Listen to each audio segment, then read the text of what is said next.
Hi viewers, welcome to our channel. ప్రస్తుతం మనతో పాటు సీనియర్ జర్నలిస్ట్ దామ బాలా సార్ ఉన్నారు. వారితో మాట్లాడదాం. నమస్కారం సార్. నమస్తే.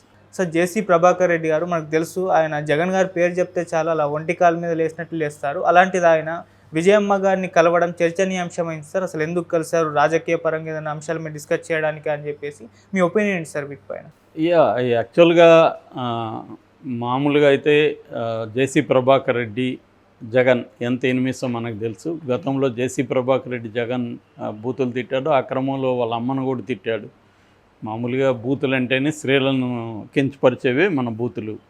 సో వాళ్ళ అమ్మని సంబోధిస్తూ ఆయన బూతులు తిట్టిన వీడియోలంతా ఉన్నాయి. ఎందుకంటే జేసీ ప్రభాకర్ రెడ్డికి ఒక లిమిటేషన్ ఏముండదు.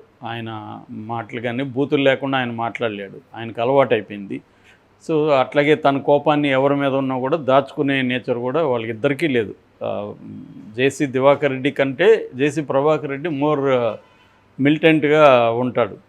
సో అలాగే ఆయన అనేకసార్లు పబ్లిక్గానే తిట్టారు జగన్ని. అట్లాగే జగన్ అధికారంలోకి వచ్చినాక కూడా ఆయన కొంతమందిని తెలుగుదేశంలో ఉన్న వాళ్ళని టార్గెట్ చేశాడు. అందులో జేసీ ఫ్యామిలీ ఒకటి. జేసీ ఫ్యామిలీకి మోటార్ వెహికల్ ఇవి ఉన్నాయి కాబట్టి, వ్యాపారాలు ఉన్నాయి, బస్సులు, అవి దాన్ని దెబ్బకొట్టే పని చేశాడు. అట్లాగే వాళ్ళ మిగతా వ్యాపారాలను కూడా దెబ్బకొట్టే పని చేశాడు. మామూలుగా రాయలసీమలో ఫ్యాక్షనిజంలో ఉండే ఒక లక్షణం ఏంటంటే శత్రువు లేదా ప్రత్యర్థి ఆర్థిక మూలాల్ని దెబ్బతీయడం అనేది రాయలసీమలో ఒక మోడస్ ఆపరండి, ఒక మెథడ్ అనమాట.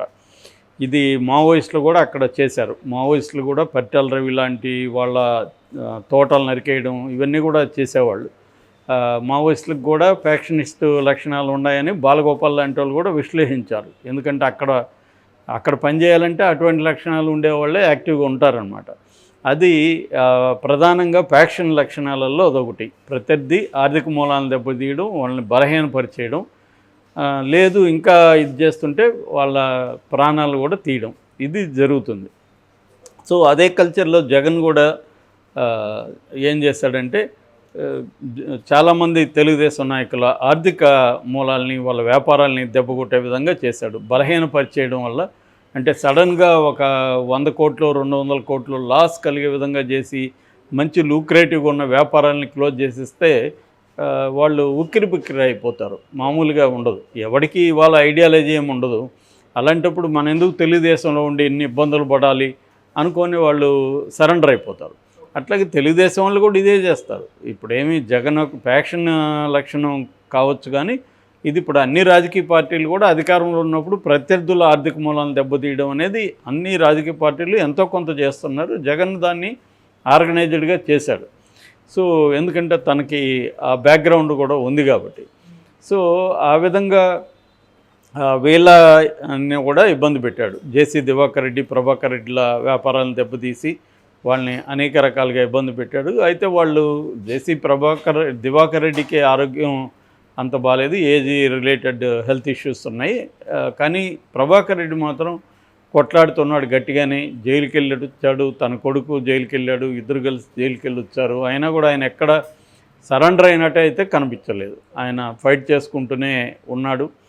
లక్కీగా మళ్ళీ తెలుగుదేశం వచ్చింది. ఇప్పుడు కూడా ఆయన ఫైట్ చేయాల్సిన పరిస్థితే కనిపిస్తుంది. తెలుగుదేశం వచ్చినా కూడా ఆయనకేమీ ఊరట దొరుకుతున్నట్టు కనబడలేదు. ఇప్పుడు కూడా ప్రభుత్వానికి వ్యతిరేకంగా మాట్లాడాడు, మొన్న కూడా మీటింగ్ పెట్టి చేశాడు. కాకపోతే ఆయనకు వ్యతిరేకంగా ప్రభుత్వం పనిచేసే పరిస్థితి అయితే ఉండదు. ఆయనకు అనుకూలంగా పనిచేస్తుందా లేదా అనేది పక్కన పెడితే, ఆయనకు వ్యతిరేకంగా ఆయన్ని ఇబ్బంది పెట్టే విధంగా తెలుగుదేశం ప్రభుత్వం అయితే పనిచేయదు. ఆ మేరకు ఆయనకు ఊరట. మళ్ళీ జగన్ వచ్చుంటే ఆయనకి చాలా ఇబ్బందులు ఉండేవి.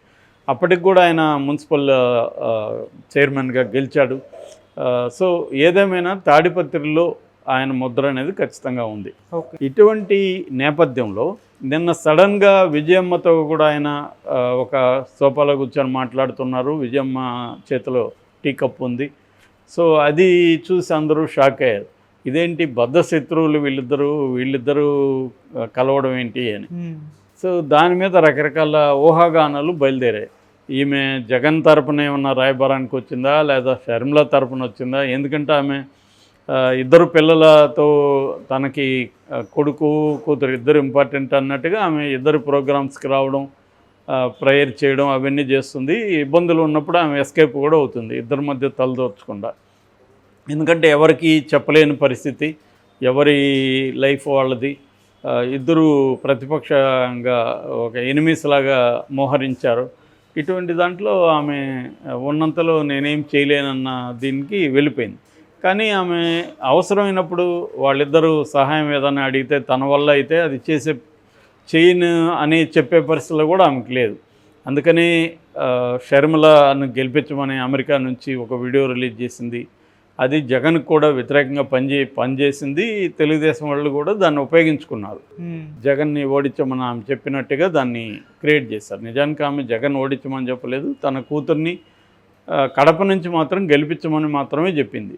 అంటే కూతుర్ని చెప్పి కొడుకుని చెప్పలేదు కాబట్టి కొడుక్కి వ్యతిరేకంగా ఉన్నట్టే కదా అన్న ఇది కూడా డెరివేషన్ వస్తుంది. ఓకే, అలాగే వచ్చింది మొత్తానికి. సో ఏదేమైనా ఇప్పుడు ఆమె జేసీ ప్రభాకర్ రెడ్డిని ఆమెకి వెళ్ళి కలిసిందా, ప్రభాకర్ రెడ్డి వెళ్ళి కలిసాడా, ఇటువంటి ఒక ఊహాగానాలు ఉన్నాయి. సో దానికి నివారించడానికి కోసమే ప్రభాకర్ రెడ్డి టీము ఎక్స్లో ఒక ట్వీట్ చేశారు. అదేంటంటే ప్రభాకర్ రెడ్డి ఒక హాస్పిటల్కి, ఇక్కడ హైదరాబాద్లో ఒక హాస్పిటల్కి వెళ్ళారు. అక్కడ ఆమె ఎదురుపడింది హాస్పిటల్లో, ఆమె కూడా హాస్పిటల్కి వచ్చింది. అలాగా వాళ్ళిద్దరూ అక్కడ లౌంజ్లో కూర్చొని కాసేపు మాట్లాడుకున్నారు. ఎందుకంటే ఒకప్పుడు రాజశేఖర రెడ్డి భారీగా వీళ్ళందరికీ ఆమె ఆతిథ్యం ఇచ్చిన వ్యక్తే. అలాగా వాళ్ళకి బంధుత్వం కూడా ఏదో ఉంది, అందుకని వాళ్ళు మాట్లాడుకున్నారు తప్ప వాళ్ళకి రాజకీయ పరమైన ఇదేమీ లేదు అని, ఇది రాజకీయ ఇంపార్టెన్స్ ఏమి లేదని ఇచ్చారు. ఇక్కడ డౌట్ చాలామందికే ఉంటాయి, రాజకీయ పరమైన ఇంపార్టెన్స్ లేనప్పుడు ఆ ఫోటో ఎట్లా బయటకు వచ్చింది? వాళ్ళిద్దరికి తెలియకుండా ఫోటో తీయరు కదా. సో వాళ్ళిద్దరూ ఉన్నప్పుడు మరి ఫోటో ఎవరు తీశారో ఆ ఫోటో ఎందుకు బయటకు వచ్చింది అంటే, ఫోటో బయటికి రావాలని వాళ్ళిద్దరు కోరుకున్నారు అనే కదా అర్థం అనేది ఒక ఇది. కాకపోతే ఒక్కోసారి ఫోటో బయటికి పంపించినా కూడా దానికి రాజకీయ పరంగా ఉండొచ్చు ఉండకపోవచ్చు. కాకపోతే ఏంటంటే రాజకీయ నాయకులు కలిసినప్పుడు ఖచ్చితంగా రాజకీయాలు మాట్లాడకుండా ఉంటారా, వీళ్ళిద్దరు ఏం మాట్లాడారు, ఈయన ఆమెకి ఏం సలహా ఇచ్చాడా లేకపోతే ఏం చేశాడు? ఎందుకంటే షర్మిల విజయమ్మ ఆయనకి ఎనిమిస్ కాదు ఇవాళ కూడా. షర్మిల తెలుగుదేశం కూటమికి యాంటీగా ఎక్కడ గట్టిగా ఏం లేదు. ఆ మేరకు షర్మిల ఒక రకంగా కూడా ఉపయోగపడింది తెలుగుదేశం కూటమికి. జగన్ని ఓడించడానికి షర్మిల కూడా బాగానే ఉపయోగపడింది. ఆ మేరకు షర్మిల పట్ల వీళ్ళకి సాఫ్ట్ కార్నర్ ఉంటుంది. కాంగ్రెస్ పట్ల కూడా ఇట్లా తెలంగాణలో కాంగ్రెస్ పట్ల వాళ్ళకి సాఫ్ట్ కార్నర్ ఉంది. కాంగ్రెస్ని గెలిపించడానికి కూడా తెలుగుదేశం వాళ్ళు ఇక్కడ కృషి చేశారు. ఆ విషయం రేవంత్ రెడ్డి కూడా స్వయంగా ఒప్పుకున్నాడు. అందుకని ఆమె గ్లోబల్ కమ్మ మీటింగ్ మహాసభకు కూడా ఆయన వెళ్ళి కమ్మ వాళ్ళని విపరీతంగా పోడేసి వచ్చాడు. సో ఈ కాంటెక్స్ట్లో షర్మిల అండ్ విజయమ్మ మీద ఆయన కోపం ఉండే అవకాశం లేదు. జగన్ మీద ఖచ్చితంగా ఉంటుంది. ఎందుకంటే తన కొడుకుని జైలుకు పెట్టాడు, తన వ్యాపారాలని దెబ్బతీశాడు కాబట్టి జగన్ మీద ఆయనకి కోపం ఖచ్చితంగా ఉంటుంది. సో మరి ఇక్కడ షర్మిల తరపున, అందువల్ల జగన్ తరపున ఆమె రాయబారానికి వెళ్ళే ప్రసక్తి అయితే నాకు తెలిసి ఉండదు. ఎందుకంటే ఆయన జగన్ ప్రభాకర్ రెడ్డిని నుంచి ఏమి ఆశిస్తున్నాడు అంటే, ప్రభాకర్ రెడ్డి ఏమన్నా ప్రతీకారం తీర్చుకుంటాడు జగన్ మీద అనేది ఏమన్నా ఉందా అనేది తెలియదు. ఎందుకంటే ప్యాషన్ రాజకీయాల్లో రివెంజ్ అనేది ఒక కీలకమైన అంశం. తమకు ఒక అన్యాయం చేస్తే వాళ్ళు మర్చిపోరు. శత్రువుకి అంతకంటే పెద్ద అన్యాయం లేదా పెద్ద నష్టం చేయడానికి వాళ్ళు శాయశక్తుల కృషి చేస్తారు. ప్యాషన్లో ఇది కూడా ఒక కామన్ ఎలిమెంట్, రివెంజ్ అనేది. సో అటువంటిది ఏమన్నా చేయకుండా ఈమెను జగన్ పంపించాడా అనేది ఒక డౌటు. రెండవదేమో షర్మిల వైపు నుంచి ఏమైనా వెళ్ళిందా, షర్మిల వైపు నుంచి వెళితే ఎందుకు వెళ్ళుండొచ్చు అనేది. షర్మిల ఇప్పుడు జగన్కి యాంటీగా ఉంది. షర్మిలకున్న లక్ష్యం ఏంటి అంటే జగన్ని ఇంకా దెబ్బతీయడమే లక్ష్యం తప్ప ఇంకే లక్ష్యం ఆమె కనబడట్లేదు ఇప్పటివరకు చూస్తే. ఆమె అక్కడ ఒక మంచి లీడర్గా ఎదగాలనే లక్ష్యం ఏమీ ఉన్నట్టుగా మనకు కనిపించట్లేదు. ఎందుకంటే ఆ వైపుగా ఆమె జర్నీ ఏమీ లేదు. నేను స్టేట్లో ఒక లీడర్గా ఎదగాలి, కాంగ్రెస్ పార్టీని డెవలప్ చేయాలి అన్న ఇది కనిపించట్లేదు. ఆమె గోల్ అంతా కూడా జగన్ని ఇంకా తొక్కేసేయాలి అనేదే కనిపిస్తుంది. అంటే చంద్రబాబుకి ఏ గోల్ ఉందో జగన్ని నేలమట్టం చేసేయాలని చంద్రబాబు గోలే ఆమె గోల్ కూడా. వేరే గోల్ ఆమెకి ఏమీ కనిపించట్లేదు. మరి అట్లాంటప్పుడు ఆమె తరపు నుంచి విజయమ్మ వచ్చుంటే ఏం మాట్లాడుండొచ్చు అనేది కూడా ఒక ఊహాగానాలు. ఇవన్నీ ఊహాగానాలే.